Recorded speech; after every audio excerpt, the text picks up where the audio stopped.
let's talk about my predictions for this card, which is actually pretty good. I'm really fond of this card, and I don't know why I'm talking so fast, but let's start off by talking about Joshua Van versus Ray Tsurtsumia. Sorry if I'm saying that name wrong, but this is gonna be a good fight. Ray Tsurtsumia is taking this fight on short notice. Joshua Van was originally supposed to fight another flyweight bum. I don't really know who it was, and I think this is gonna be a really interesting matchup. We have a classic wrestler versus striker matchup, and honestly, Joshua Van has a lot of experience for some reason. This guy fights like a veteran in the company. And I'm really excited to see where this kid is gonna go. 12-2. He's a top prospect in the UFC, and I'm gonna go with him in this fight. You know, I know Ray Tsurtsumia has that grappling. He is a wrestling. He could take him down, but you know, I think Joshua Van's just gonna out cardio him. He's gonna push through his striking is just too good for Ray Tsurtsumia. And yeah, let's talk about the next fight. Curtis Blaydes versus Rizvan Kuniev. This is the guy who beat Bruno Pereira, I think, the guy that Francis Ngannou just knocked out. So Curtis Blaydes, I don't know why we're giving him this bum, I'm going to be honest with you, but this guy has popped for steroids. Rizvan Kuniev, of course, for a couple times in his career, and he tested positive for like every possible steroid possible, which is kind of crazy. In terms of who I think is going to win this fight, I mean, I'm not going to try and be edgy. I don't know, man. Rizvan Kuniev has a really good shot of winning on Saturday. Yeah, man, I'm going to be honest with you. Curtis Blaydes should just knock this guy out. I'm going to be honest. If it's not Tom Aspinall, Francis Ngannou, Curtis Blaydes isn't losing pretty easily. And he's going to win this match. He lost to Tom Aspinall, the heavyweight champion. He's getting sent to the mid-league, apparently. The early prelims. Not the early prelims, but you get what I'm saying. Curtis Blaydes should win this by, we'll go TKO. I think Curtis Blaydes does have some decent power in those hands. You know, Rizvan Kuniev, if he's a grappler, I don't really know what this guy even is. I'm not even really predicting this. I'm just going based off of facts. Curtis Blaydes should sleep this Dagestani fraud. Moving on to Mauricio Ruffy versus King Green. I just made a video on the Fighting Nerds yesterday, so if you haven't already, make sure to go check that out. I did talk a little bit about this fight, but I wanted to save all the good, juicy details for this video. And now I'm kind of scared, dude, because I was debating, you know, I'm not 100% sure on any of my picks on this card. I'm going to be honest with you. Maybe one of them I am. But, in terms of Mauricio Ruffy versus King Green, you know, I think we could be seeing a classic King Green fraud check, dude. He fraud checked a lot of people on his days. He fraud checked Grant Dawson, man. He fraud checked Grant Dawson. And obviously Mauricio Ruffy is the favorite, 5-1 somehow. I mean, people forget, man. King Green. And I honestly do want to say, I don't know, dude. I think I'm going to go with King Green in this fight, dude. I just think King Green is more experienced, obviously. Mauricio Ruffy has shown me nothing spectacular. You know, he's had some cool moments, cool takedowns, cool no-look uppercuts.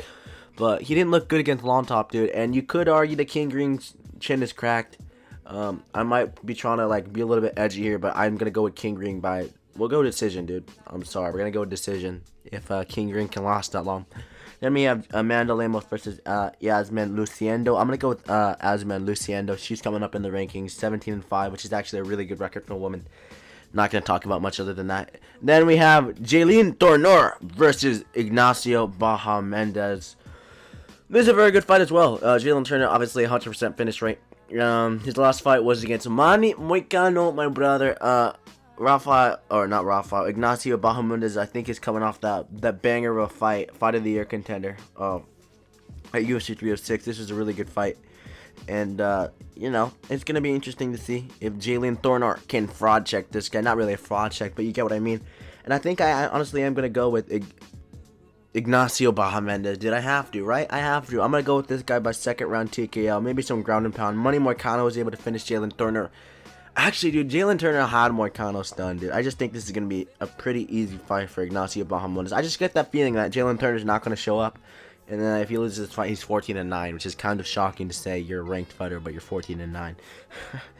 But, you know, we'll move on to the co-main event. This is something I'm passionate about, man. Okay, let's see. Who's the favorite in this matchup? Oh, my gosh. Rafael Fiziev is still the favorite, dude. I have no idea how.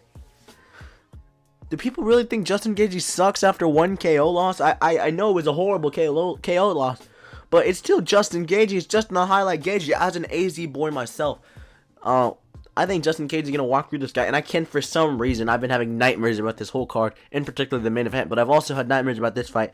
I can just see Justin Gaethje's body just flatlined out of the canvas while Rafael Fiziev is celebrating and then Gaethje retires, dude. That's the worst possible outcome in this fight. And I don't want to speak those bad words into existence. I'm gonna be honest with you.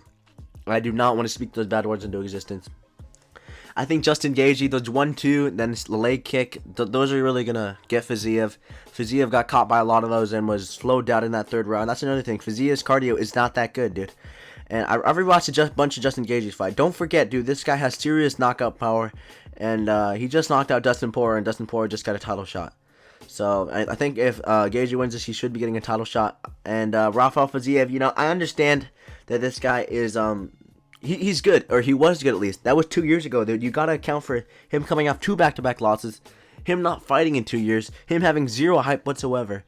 And he's taking this fight on short notice. If he couldn't do it the first time, what makes you think he's gonna do it again, dude?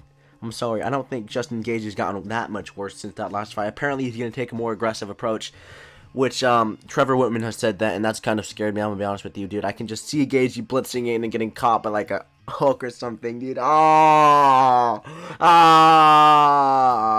I'm terrified.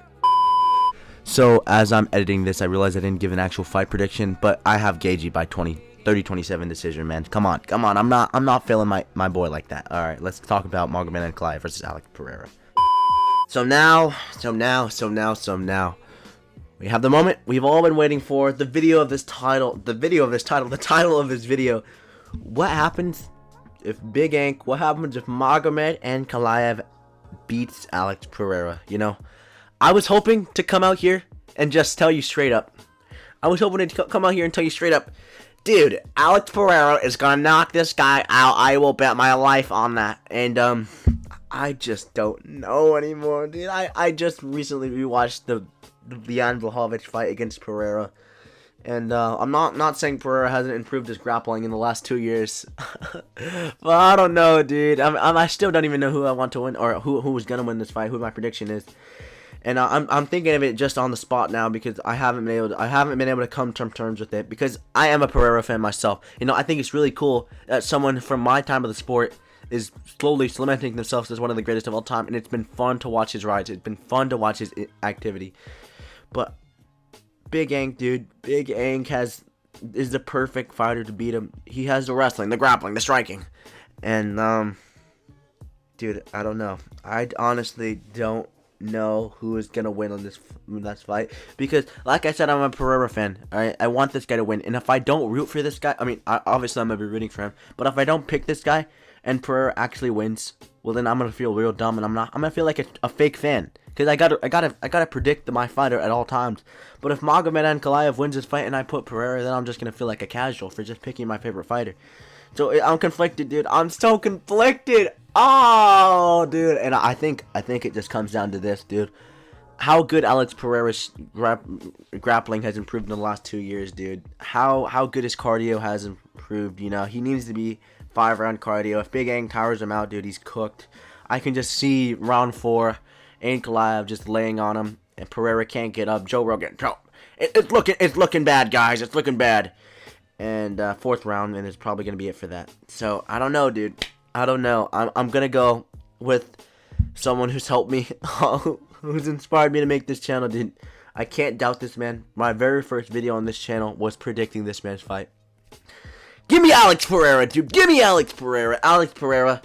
You know, I'm going to say something controversial here. Alex Pereira by decision. You know, you're probably thinking, brother. Alex Pereira is either putting this guy to sleep, or he's getting submitted, or he's getting knocked out. Yeah, Big Ank doesn't have good grappling. I don't know why people think that. Big Ank has good grappling in a division, or decent grappling in a division that has no grappling. That's the honest truth.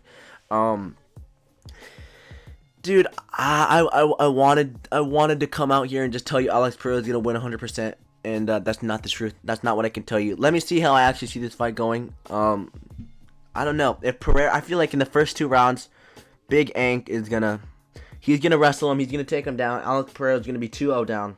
2018. Everyone's gonna be scared. Everyone's gonna be like, this is the end of the Pereira era, man. This is the end. And then all of a sudden, Pereira is gonna turn it up in those championship rounds. That 3rd round, that 4th round, that 5th round, and he's gonna pull up a decision. Alex Pereira, 3-2. 48-47 on the scorecards. Alex Pereira, if you can hear me, please save us. I cannot have Magomed Ankalaev. The UFC will go into a state of shock if Magomed Ankalaev beats Pereira. You know, the odds on this fight are extremely close. There is honestly no way to easily predict this fight. Every MMA YouTuber has been predicting different things. And I'm going with Pereira, dude. Thank you much for watching. And my next video will hopefully be talking about how Alex Pereira has successfully retained his light heavyweight title. Thank you much for watching, and I'll see you in the next one.